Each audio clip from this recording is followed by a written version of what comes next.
모든 사람은 자기가 겪은 고통이 가장 크고 자신에 든 한 개의 짐이 남이 든 10개의 짐보다 더 무겁고 힘들게 느껴지는 법입니다. 누구도 조금의 어려움도 겪어보지 않은 사람은 없을 테고 아무리 부잣집에서 태어났어도 부족함을 전혀 느껴보지 못한 사람은 없을 것입니다. 어, 부자의 기준은 어디서부터일까요? 어느 정도 객관적인 기준이 있다고 하지만 엄밀하게 따지면 그것은 결국 주관적일 수밖에 없습니다. 어떤 사람은 10억을 가지고 있으면 그 정도면 넉넉하다고 생각할 것이고 어떤 사람은 100억을 넘게 가지고 있어도 저는 거지 같은 놈이라고 생각할 수도 있기 때문입니다. 마찬가지로 가난함의 기준도 매우 주관적인 것입니다. 예전에 대학 다닐 때 남들이 보기에는 충분히 넉넉하고 남들보다 걱정이 없을 만한 환경인데도 엄청 자신이 불우한 환경인 것처럼 생각하고 의지를 막 활활 불태우면서 힘든 형편을 벗어나기 위해서 더 거친 일을 해야 할 수밖에 없다고 말을 하는 동료가 있었습니다. 그를 보면서 가난이라는 것 또한 참으로 주관적인 것이구나 하고 생각했던 적이 있습니다. 강남의 부유한 집에서 태어나서 온갖 기회를 제공받고 넉넉한 환경에서 자라온 어떤 동료도 돈 때문에 힘들고 자기 고생하고 있다는 이야기를 하는 것을 봤습니다. 저 또한 돈 걱정하면서 전전긍긍해본 경험과 기억이 많은데요. 저보다 훨씬 더 열악한 사람의 입장이거나 아니면 그런 입장이 아니어도 자신의 돈 걱정은 절박하지만 남들의 돈 걱정은 궁상 떠는 것으로 보이는 부분도 있는 것 같습니다. 어쨌든 그렇게 가난과 어려움, 고통이라는 것은 주관적인 것이고 모두가 결핍과 자신에 대한 안쓰러움의 기억을 가지고 있습니다.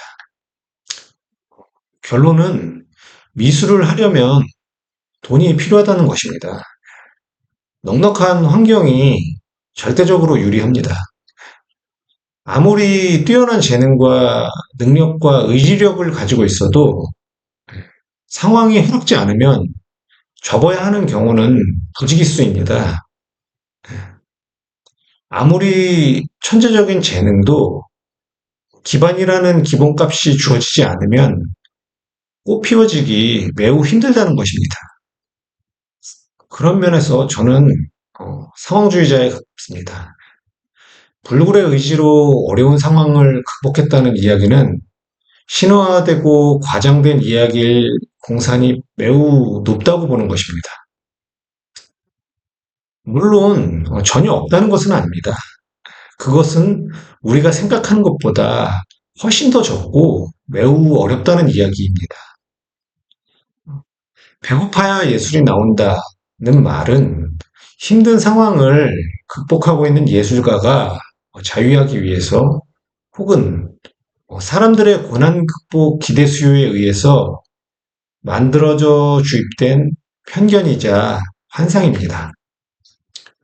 왜 그런지 모르겠지만 왠지 그래야 할 것 같고 사람들이 그렇게 이야기하니까 그런 것보다 하는 것입니다.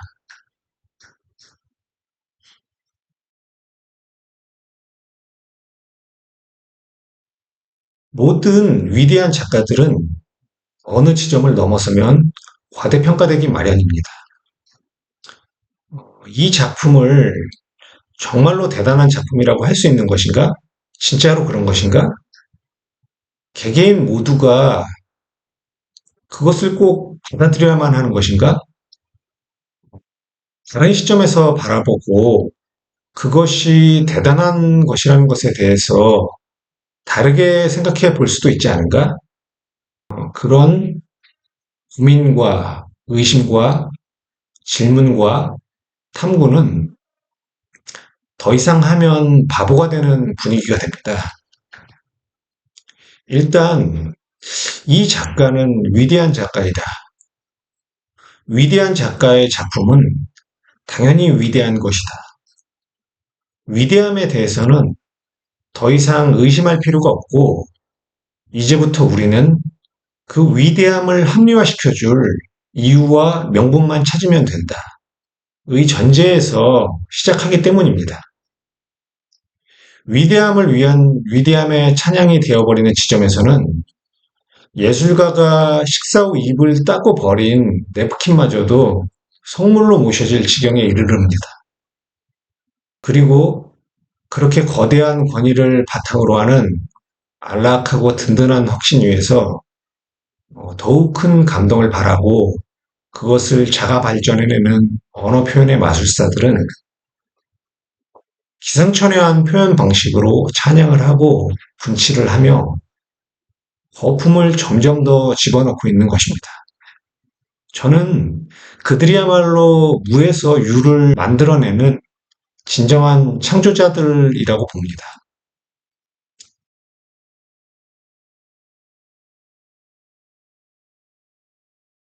모든 미술은 결국 과대평가되거나 과소평가됩니다. 승자독식의 의미와도 상통하는 것인데 0.1초의 차이로 승자는 모든 것을 얻고 패자에게는 아무것도 없듯이 한 문제 차이로 합격과 탈락이 결정되고 천국행과 지옥행이 결정되듯이 아주 미세한 차이 내지는 때로는 어처구니 없는 이유로 명작과 범작이 정해지기도 하고 그 이후에 빈익빈 부익부 가속화 현상처럼 명작의 위상은 점점 더 올라가고 범작은 처치곤란과 폐기의 처지가 되고 맙니다. 사실 세상의 모든 것들이 거의 그렇지만 그 중에서도 미술이 단연 압도적입니다.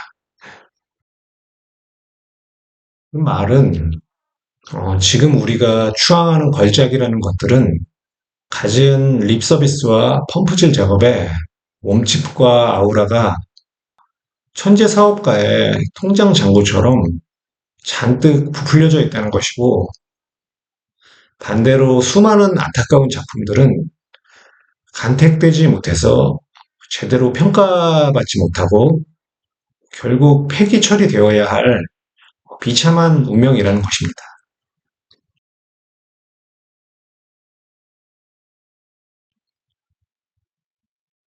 좋은 작품인데 알려지지 못하고 사장되는 경우와 그저 그런 작품인데 유명해지는 경우는 얼마든지 있습니다.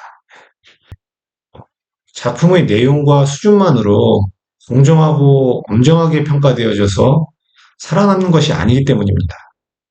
좋은 작품이 제대로 노출되고 조명을 받는 방법을 몰라서 어딘가 구석에서 잠깐 열어졌다가 또는 그 정도의 기회도 얻지 못한 채 스르륵 수줍음 많은 소녀처럼 사라지는 경우는 많습니다.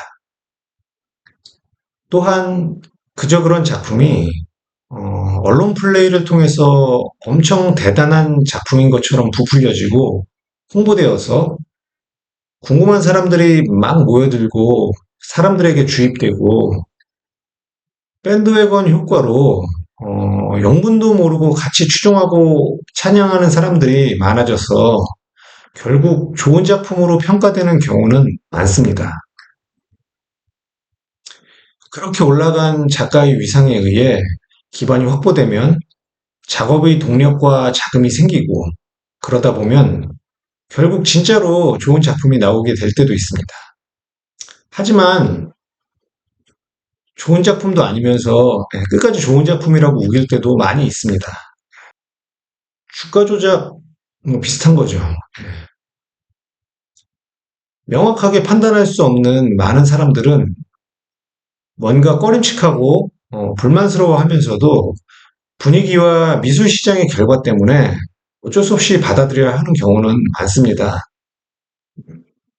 미술은 좋다, 나쁘다를 판단하는 것이 참으로 어렵고 애매한 문제이기 때문에 좋은 작품의 논리를 잘 만들어서 사람들에게 성공적으로 주입시켜가면서 살아남아야 합니다.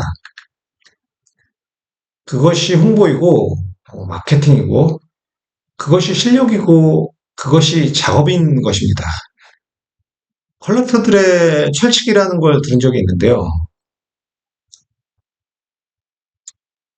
컬렉팅은 네 눈에 좋은 것을 사는 게 아니다. 절대로 네 눈을 믿지 말고 네 맘에 든다고 사지 마라.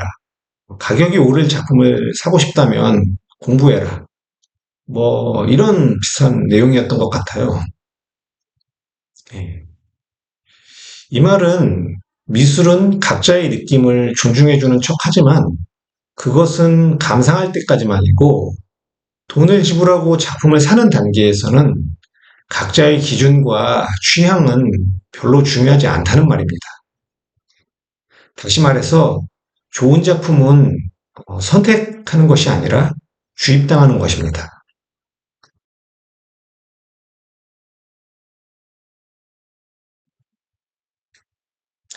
예를 들어서 세계적인 K-팝 그룹의 멤버 어떤 누구라든지 사회적으로 꽤 영향력을 가진 어떤 유명 인사가 어떤 한 작가의 작품을 구입했다는 기사가 났다고 해볼게요. 예.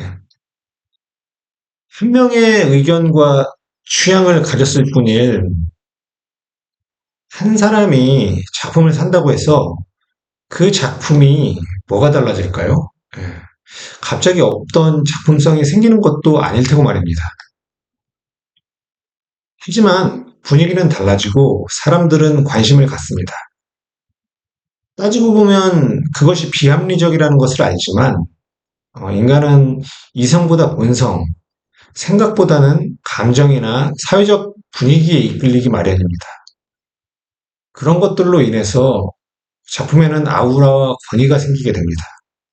참으로 우스운 일이 아니라고 할 수가 없는데요. 자존심 강한 예술가인 저에게 만약 그런 일이 생긴다면 저는 어떻게 할까요? 제 작품을 사겠다는 어, 그 유명 인사에게 예술가의 자존심이 실린 각도 89도의 감사 인사를 올릴 것입니다.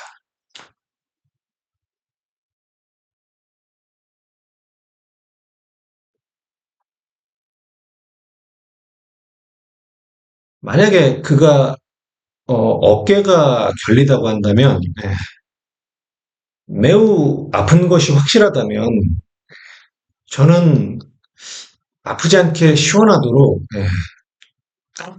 그 적당한 강도의 심혈을 기울인 악력으로 주물러서 그의 어깨 근육을 풀어줄 용의까지는 있습니다. 그 이상은 안 됩니다. 저는 자존심이 센 예술가이기 때문입니다.